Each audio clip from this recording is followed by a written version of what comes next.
Hey guys, what's up, MNGB, and welcome to the Exodus Group podcast and channel on YouTube. If you haven't already, make sure you hit that like and subscribe and that notification bell and hit me up in the comments below because that's where it goes down. You know this. So, it took me a while to get to this one because I was honestly really triggered on this.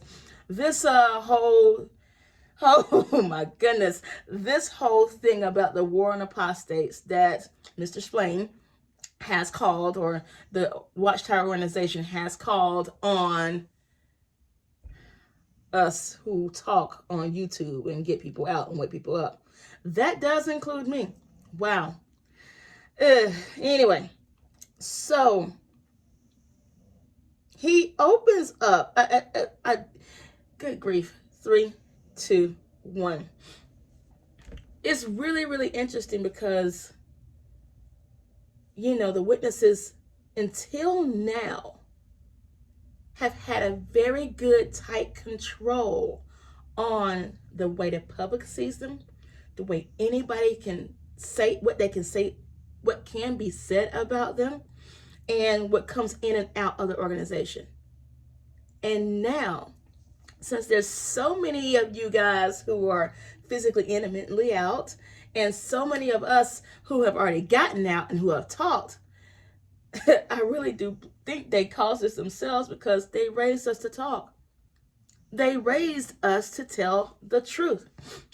And once we realized that it was not the truth, we talk about the truth because that's what we were doing. I know I witnessed for 90 hours a month. I witness for 90 hours a month speaking about the truth. I am taught to do this. Like, that is just who you raised me to be.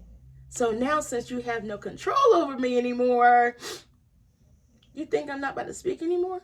Really? Okay. So, excuse me. So, the video, this convention talk was really in response, and a direct response, and it amazes me how it's in the direct response to the Vice video that came out a few weeks ago. And if you haven't, that Vice documentary, please watch it. It was very well done, very well shot. Shout out to all the ex-Jehovah's Witnesses who were on that documentary. It was very life-changing. You did a very good job. Whew. And I know it was a lot for everyone, especially for the young lady, the person. 3, 2, 1. It was a lot for every one of you guys, and I'm so grateful you all let us step into your lives, especially for the family member, ex-Jehovah's family member, who had to still go knock on her grandmother's door and ask why you allowed mother to die. Like, that brought tears to my eyes, and probably one of the reasons why I got triggered. But that literally was just amazing. So I honor every one of you guys, and I thank you guys for allowing us and allowing the crew to come in and let us experience that with you. So, Mr. Splain opens up with, put up a hard fight for the faith. I remember being a Jehovah's Witness and actually, being a hard fight for the faith. You know what? If this is the truth, then why do we have to fight for it? Like, now being out, if this is the truth, why do I have to fight for it? I don't have to fight to tell people that there's gravity. I don't have to fight to tell people that the sun's going to rise tomorrow. If it's the truth, I don't have to fight for it. But anyway, that's my thing. And so he says, You poor little witnesses. Basically, what I got from it was, he's saying, you poor witnesses, you don't know when you're on an apostate website because they don't tell you that you're on an apostate website. Okay, listen, guys, you want a sign? I'll put up a sign here. Okay, this is an apostate website. I am here for free thinking, and I want you to know what you're getting into and understand and know yourself. Okay, this is where we're at. Okay. Oh goodness. Here we go again. I did a video one time and I couldn't get through it without rambling. So let's get through it today. All right. But that's the first lie they say, is that apostates don't advertise, which we do advertise. Okay. I won't say that this is a witness website and then go, oops, here we are. I'm not a witness. Haha. Gotcha. He goes on to talk about Christians talking bad about God. We're not talking bad about God. We're talking bad about the Watchtower and Bible Tract Society. I used to work for Starbucks. All right. And when I used to work for Starbucks, there's plenty of people out there that would tell me they didn't like Starbucks. Okay, cool. Go to Dunkin', go to Seattle's Best, go to Folgers, get your coffee. There's more affordable places out there, all right? But just because that someone doesn't like Starbucks just like I do does not mean that they are wrong. In all actuality, this is just a business. But of course, the Watchtower and Bible Tract Society has mentally told their constituents that if you don't like Watchtower, you don't like God. And that is all one and the same. And that is just not the case. That is not the case. And because they're not able to take this criticism, I know for sure that when the Catholic Church scandals first started coming out, witnesses were all, ooh, that's Babylon, da-da-da, look at them, we're the best, yada, yada, yada. But when the same thing happens to them, it's not talked about at all. They're not able to accept or take criticism in a way that makes them seem wrong.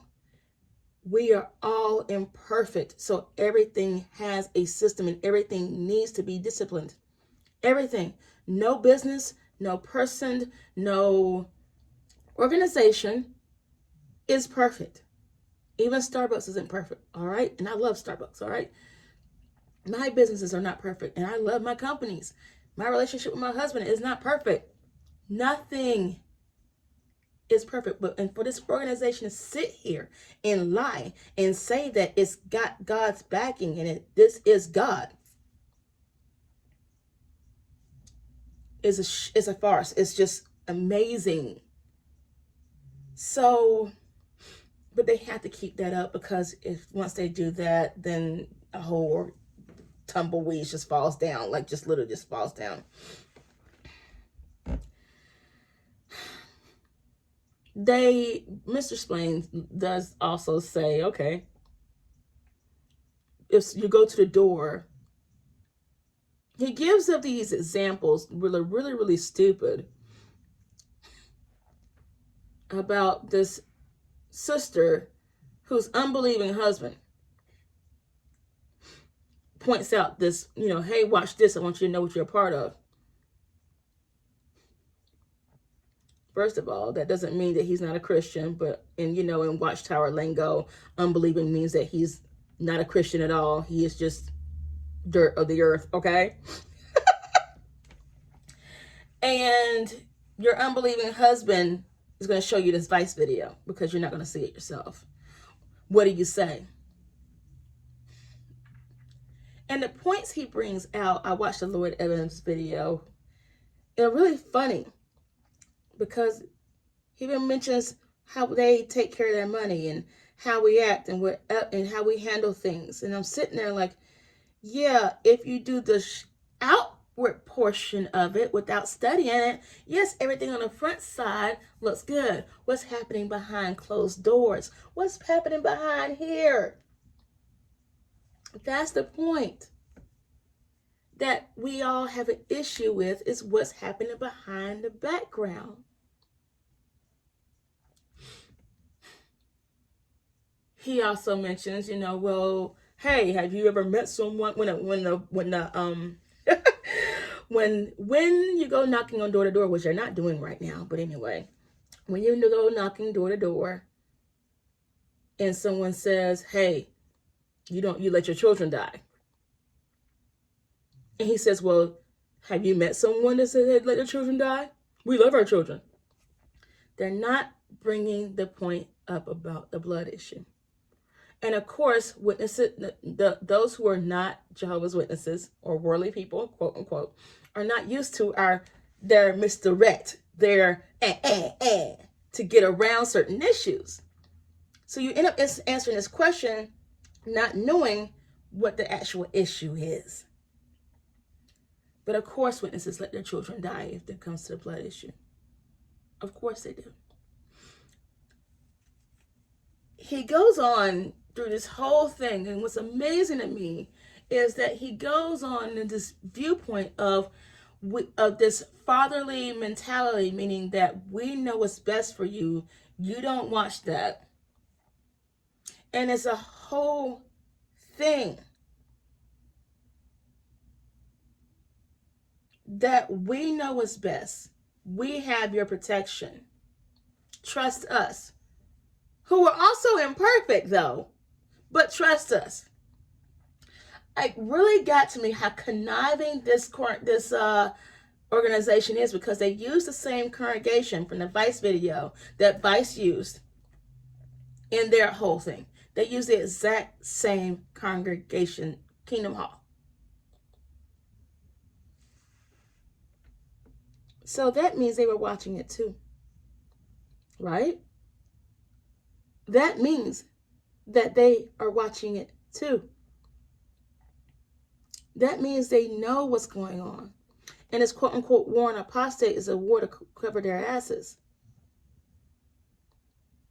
Because now we're talking. Now we're talking.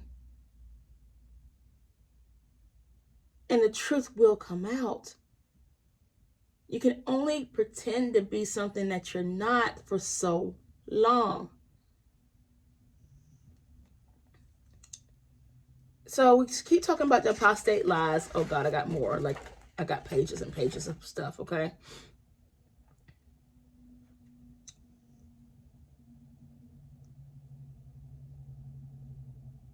And one of the things that pointed out to me that was really interesting is that he brings up Proverbs 14:15. The naive person believes everything that he hears, but the shrewd one studies. So that means that, again, as Jehovah's Witnesses, you should study what they're doing and not just study from one area. It always bugged me when I was a child growing up in the organization. At school, you would have to get more than one resource to prove your whole thing. But in the witnesses, you only get one resource from the witnesses. The naive person believes. The naive person just listens to what he says and nods his head. And I got plenty of family members right now. Well, not plenty. I got 2 family members who are still in organization right now who are the naive people. I believe, at least. It hadn't been proved to me yet. But anyway, that they're coming out or waking up. But this whole David Explain video was, yes, definitely a reaction to the Vice videos coming out, a reaction to us YouTubers who are out here speaking loudly about Jehovah's Witnesses. And how much truth out there actually is, that we can't keep up this farce anymore. He keeps mentioning, would you drink poison? Will you drink poison? And I'm sitting there going, you're force feeding poison to millions of people, and they don't know that you're poisoning them. They don't know. So yes, we're thinking that we're being trusted and guided by our fathers in spirit or whatever, but you too are poisoning us. You are poisoning us. Like, that's just mind blowing. We remember in the 90s or early 2000s, I can't remember, there's a particular woman that killed her husband because she would give him antifreeze every night for dinner. Now, she didn't just feed it to him knowingly. She would, whatever. There's plenty of people out here to do the slow killing. And they are one of those organizations that are doing the slow killing, that are doing the slow, very, very slowly, to the point that when your body is toxic, it gets used to it. The body gets so toxic that it gets used to it. And when it finally dies, you're like, wait, what? I was being poisoned? Yes, you were being poisoned. It's just, go watch the video. That was just amazing. And he never addresses the things that, quote unquote, apostates, those who no longer believe in the Watchtower organization, really have an issue with, which is the two witness rule. We don't talk about that. We don't talk about blood transfusions and how you've manipulated that. I have a family member that actually died from the blood transfusion doctrine, and then 2 weeks later it changed to something that she could have had. But of course, now we can't talk about that and bring that up to the elders, because that's looked like as dissension and causing division, which you can also get disfellowship for, ironically.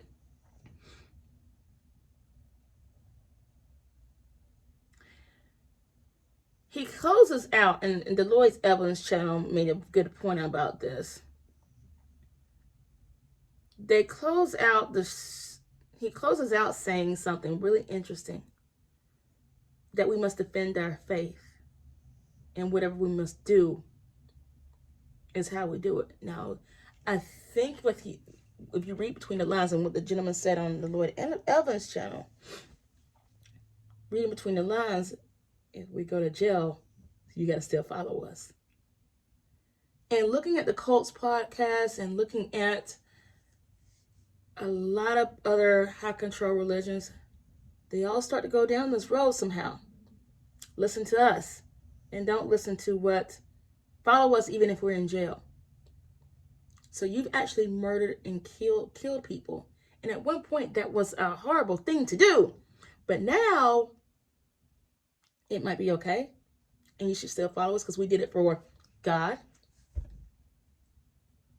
Colonization in Africa was because of God, and they still killed people.